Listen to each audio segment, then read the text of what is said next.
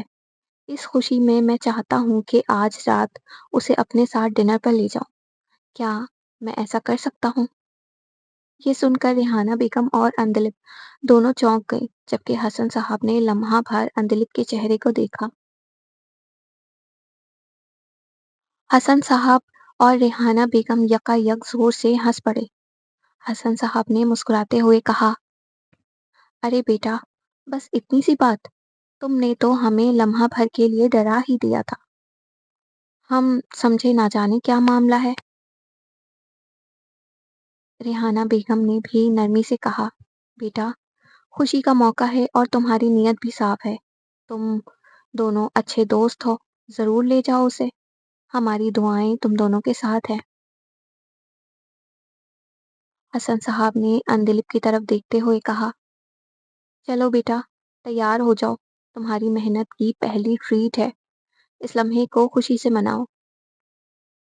اندلپ کی نظریں جھکی تھیں، مگر لبوں پر ہلکی سی مسکراہٹ چپکے سے آ ٹھہری، دل جیسے بے اختیار دھڑک اٹھا تھا۔ اشر نے شوخی بھرے انداز میں مسکراتے ہوئے کہا، تم جلدی سے تیار ہو جاؤ، جب تک میں آنٹی کے ہاتھوں کی ایک اسپیشل کافی پی لیتا ہوں۔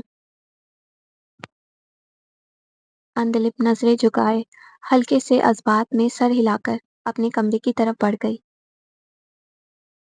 ریحانہ بیگم نے نرمی سے مسکرا کر اشر کو دیکھا تو وہ بھی تکلفی سے بولا، کیوں آنٹی، ملے گی نا آپ کے ہاتھ کی اسپیشل کافی؟ ہاں ہاں ہاں، ریحانہ بیگم نے محبت بھرے لہجے میں کہا، کیوں نہیں بیٹا، تم جیسے سعادت مند بچوں کے لیے تو دل سے دعا بھی نکلتی ہے اور خوشبودار کافی بھی۔ پھر وہ اٹھ کر کچن کی طرف بڑھ گئیں اور اشر کی مسکراہٹ مزید گہری ہو گئی۔ اندلپ نے نرمی سے الماری کھولی اور مرون رنگ کی ویلوٹ کی میکسی نکال کر نگاہ محبت سے اسے دیکھا۔ پھر جیسے ہی وہ واش روم کی جانب بڑھی، اس کے چہرے پر ایک حسین سی دلکش مسکراہٹ بکھر گئی، جو دل کی کسی گہری خوشی کی غمازی کر رہی تھی۔ کشمالہ بیڈ پر خاموشی سے بیٹھی تھی، مگر اس کی نظر ہر لمحہ اندلپ کی حرکات و سکنات پر گہری نظر رکھے ہوئے تھے۔ اندلپ میکسی زب تن کیے واش روم سے نکلی، نرم قدموں سے شیشے کے سامنے آ کر کھڑی ہوئی۔ آئینے میں جھلکتی اپنی ہی مسکراہٹ کو دیکھ کر اس کے لبوں پر خوشی کی ایک اور لہر دوڑ گئی۔ بالوں کو سنوارتے، ہلکا سا میک اپ کرتے ہوئے وہ ایک انجانی سی خوشی محسوس کر رہی تھی، جیسے دل کے کسی کونے میں امید کی شمع جلنے لگی ہو۔ پیچھے بیڈ پر بیٹھی کشمالہ خاموش نظروں سے اس منظر کو دیکھ رہی تھی۔ کیا بات ہے آپی، آج تو بہت خوش نظر آ رہی ہو، اس نے تفتیشی لہجے میں پوچھا۔ اندلپ نے شفاف دل سے جواب دیا، ہاں، اشر کے ساتھ ڈنر پر جا رہی ہوں۔ یہ سننا تھا کہ کشمالہ کی آنکھوں کی چمک یکدم دھندلا گئی۔ وہ سنجیدہ لہجے میں بولی، آپی، محتاط رہنا، دل کو قابو میں رکھنا، میں نہیں چاہتی جو میرے ساتھ ہوا وہ تمہارے ساتھ ہو۔ کشمالہ کی بات جیسے لمحہ بھر میں اندلپ کی روح پر بجلی بن کر گری، چہرے کی مسکراہٹ ماند پڑ گئی، دل کی دھڑکن جیسے رک سی گئی۔ جس دل نے برسوں بعد کسی کی آہٹ محسوس کی تھی، وہ ایک پل میں پتھر ہو گیا۔ اس کی نگاہیں آئینے میں خود کو تکنے لگی، مگر اب وہ خوشی نہیں تھی، بس ایک ٹھہراؤ تھا، اداسی کا، خود سے کیے وعدے کا۔ نہیں، میں اب دل کو کبھی آزاد ہونے نہیں دوں گی، اس نے دل میں سوچا۔ میں اپنے دل کو محبت کی اجازت کبھی نہیں دوں گی۔ اور پھر اس نے اپنے دل کا دروازہ ہمیشہ کے لیے بند کر دیا۔ اندلپ کچھ ہی دیر میں تیار ہو کر آئی تو اشر ٹھٹک سا گیا۔ مرون رنگ کی نرم و لطیف ویلوٹ میکسی اس کے سراپے پر یوں سج رہی تھی جیسے شام کی سرخی کسی پہاڑی جھیل پر اتر آئے۔ ہلکا سا میک اپ، نہایت سلیقے سے بندھی زلفیں اور نازک سی ایئر رنگ جو ہر جنبش پر جیسے ہوا سے ہم کلام ہوتے۔ اس کا چہرہ حیا کی لطافت سے دمک رہا تھا، آنکھیں خاموش مگر پر اثر، جن میں ایک ادھورا خواب پلکوں کے گوشے سے جھانکتا محسوس ہوتا۔